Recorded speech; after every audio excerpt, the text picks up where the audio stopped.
Epístola Universal de São Tiago. Capítulo 1. Tiago, servo de Deus e do Senhor Jesus Cristo, às 12 tribos que andam dispersas, saúde. Meus irmãos, tende grande gozo quando cairdes em várias tentações, sabendo que a prova da vossa fé obra a paciência. Tenha, porém, a paciência a sua obra perfeita, para que sejais perfeitos e completos, sem faltar em coisa alguma. E, se algum de vós tem falta de sabedoria, peça a Deus, que a todos dá liberalmente e o não lança em rosto, e ser-lhe-á dada. Peça, porém, com fé, não duvidando, porque o que duvida é semelhante à onda do mar, que é levada pelo vento e lançada de uma para outra parte. Não pense tal homem que receberá do Senhor alguma coisa. O homem de coração dobre é inconstante em todos os seus caminhos. Mas glorie-se o irmão abatido na sua exaltação, e o rico em seu abatimento, porque ele passará como a flor da erva. Porque sai o sol com ardor, e a erva seca, e a sua flor cai, e a formosa aparência do seu aspecto perece. Assim se murchará também o rico em seus caminhos.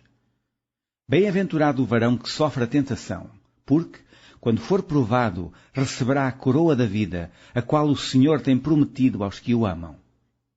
Ninguém, sendo tentado, diga: de Deus sou tentado, porque Deus não pode ser tentado pelo mal, e a ninguém tenta. Mas cada um é tentado quando atraído e engodado pela sua própria concupiscência.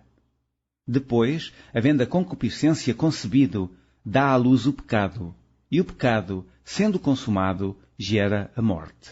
Não erreis, meus amados irmãos, toda a boa dádiva e todo o dom perfeito vem do alto, descendo do Pai das luzes, em quem não há mudança nem sombra de variação.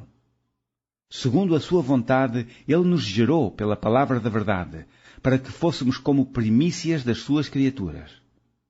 Portanto, meus amados irmãos, todo o homem seja pronto para ouvir, tardio para falar, tardio para se irar. Porque a ira do homem não opera a justiça de Deus. Pelo que, rejeitando toda a imundícia e superfluidade de malícia, recebei com mansidão a palavra em vós enxertada, a qual pode salvar as vossas almas. E sede cumpridores da palavra, e não somente ouvintes, enganando-vos com falsos discursos. Porque, se alguém é ouvinte da palavra e não cumpridor, é semelhante ao varão que contempla ao espelho o seu rosto natural. Porque se contempla a si mesmo, e foi-se, e logo se esqueceu de que tal era. Aquele, porém, que atenta bem para a lei perfeita da liberdade, e nisso persevera, não sendo ouvinte esquecido, mas fazedor da obra, este tal será bem-aventurado no seu feito.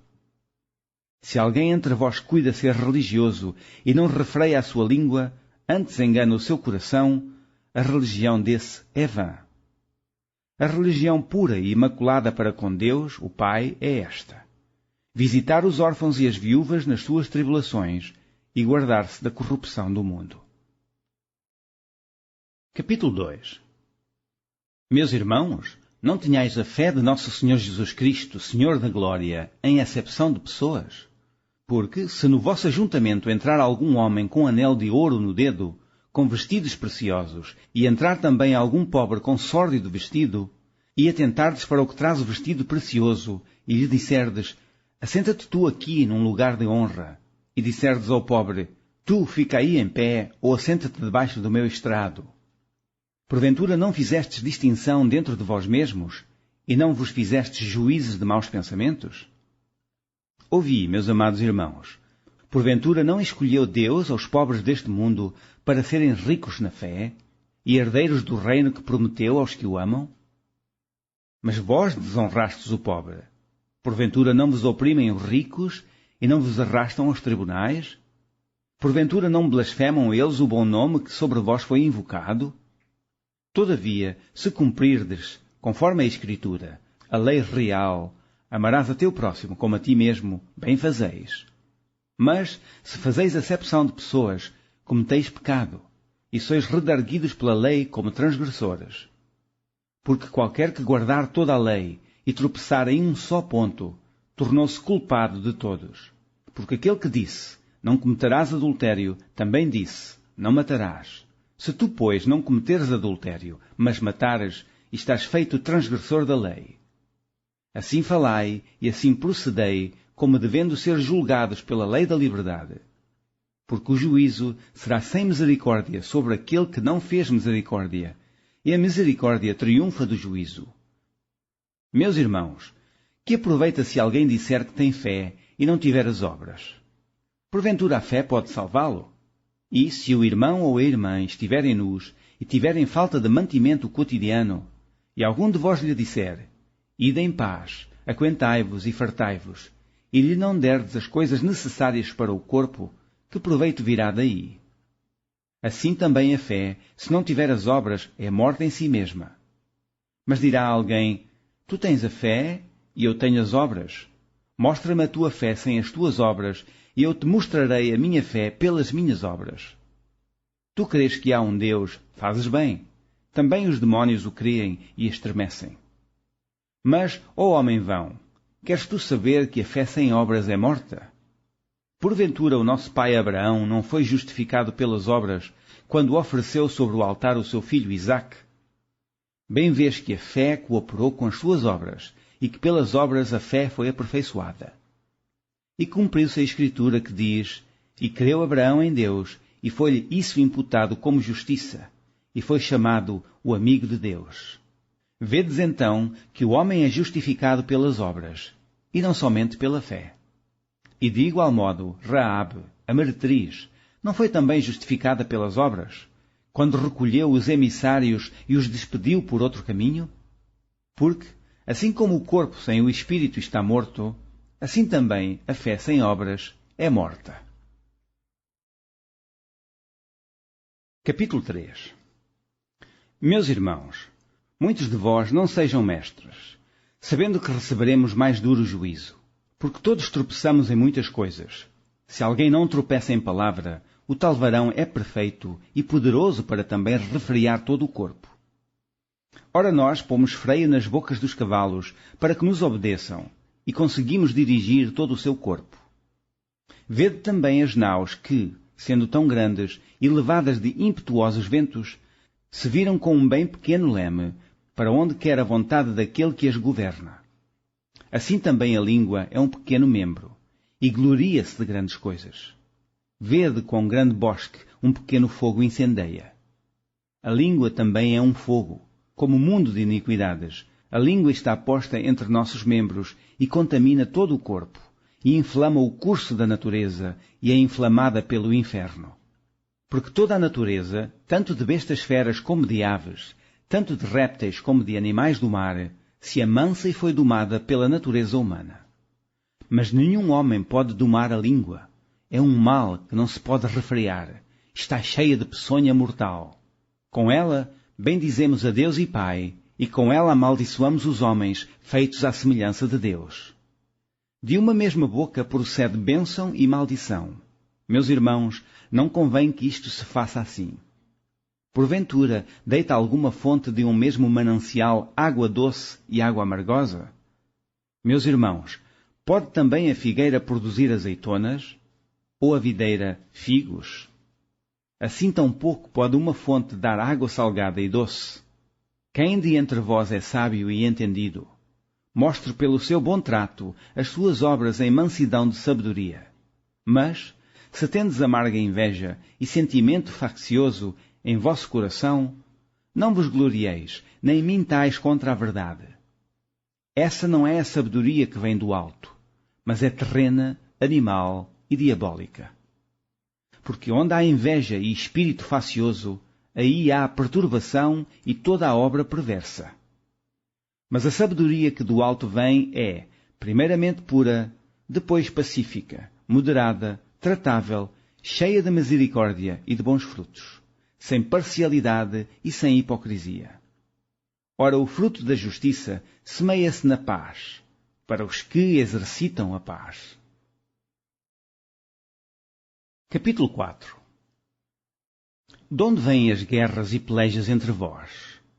Porventura não vêm disto, a saber, dos vossos deleites, que nos vossos membros guerreiam? Cobiçais e nada tendes, sois invejosos e cobiçosos e não podeis alcançar. Combateis e guerreais e nada tendes, porque não pedis. Pedis e não recebeis, porque pedis mal, para o gastardes em vossos deleites. Adúlteros e adúlteras, não sabeis vós que a amizade do mundo é inimizade contra Deus? Portanto, qualquer que quiser ser amigo do mundo, constitui-se inimigo de Deus. Ou cuidais vós que em vão diz a Escritura, o Espírito que em nós habita tem ciúmes? Antes dá maior graça. Portanto diz, Deus resiste aos soberbos, dá, porém, graça aos humildes.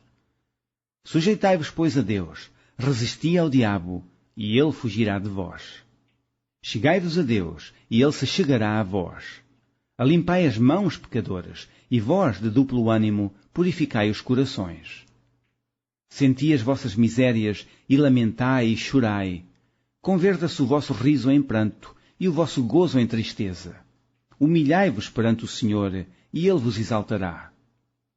Irmãos, não faleis mal uns dos outros. Quem fala mal de um irmão e julga a seu irmão, fala mal da lei e julga a lei. E, se tu julgas a lei, já não és observador da lei, mas juiz. Há um só legislador e um juiz, que pode salvar e destruir. Tu, porém, quem és, que julgas a outrem?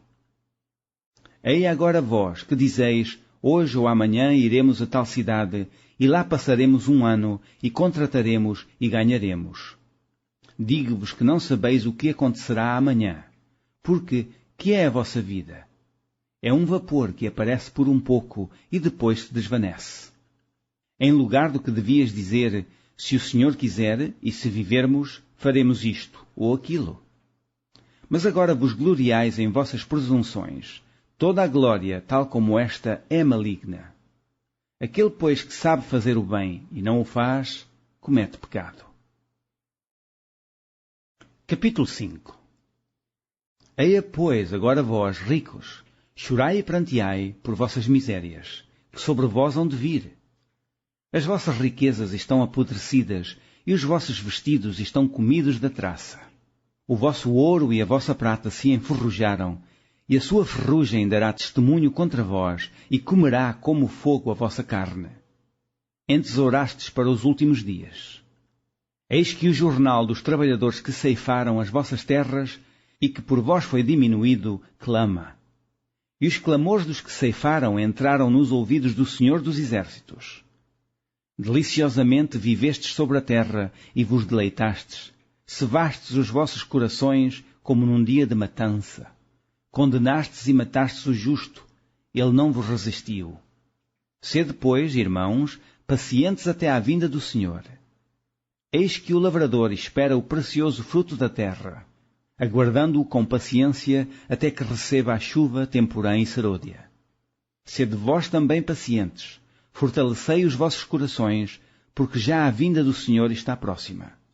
Irmãos, não vos queixeis uns contra os outros, para que não sejais condenados. Eis que o juiz está à porta. Meus irmãos, tomai por exemplo de aflição e paciência os profetas que falaram em nome do Senhor. Eis que temos por bem-aventurados os que sofreram. Ouvistes qual foi a paciência de Job, e vistes o fim que o Senhor lhe deu. Porque o Senhor é muito misericordioso e piedoso. Mas, sobretudo, meus irmãos, não jureis, nem pelo céu, nem pela terra, nem façais qualquer outro juramento, mas que a vossa palavra seja sim, sim, e não, não, para que não caiais em condenação. Está alguém entre vós aflito? Ore. Está alguém contente? Cante louvores. Está alguém entre vós doente? Chame os presbíteros da igreja e orem sobre ele, ungindo-o com azeite em nome do Senhor. E a oração da fé salvará o doente, e o Senhor o levantará, e se houver cometido pecados, ser-lhe-ão perdoados. Confessai as vossas culpas uns aos outros, e orai uns pelos outros, para que sareis. A oração feita por um justo pode muito em seus efeitos. Elias era homem sujeito às mesmas paixões que nós, e, orando, pediu que não chovesse. E por 3 anos e 6 meses não choveu sobre a terra. E orou outra vez, e o céu deu chuva, e a terra produziu o seu fruto. Irmãos, se algum de entre vós se tem desviado da verdade, e alguém o converter, Saiba que aquele que fizer converter do erro do seu caminho um pecador, salvará da morte uma alma e cobrirá uma multidão de pecados.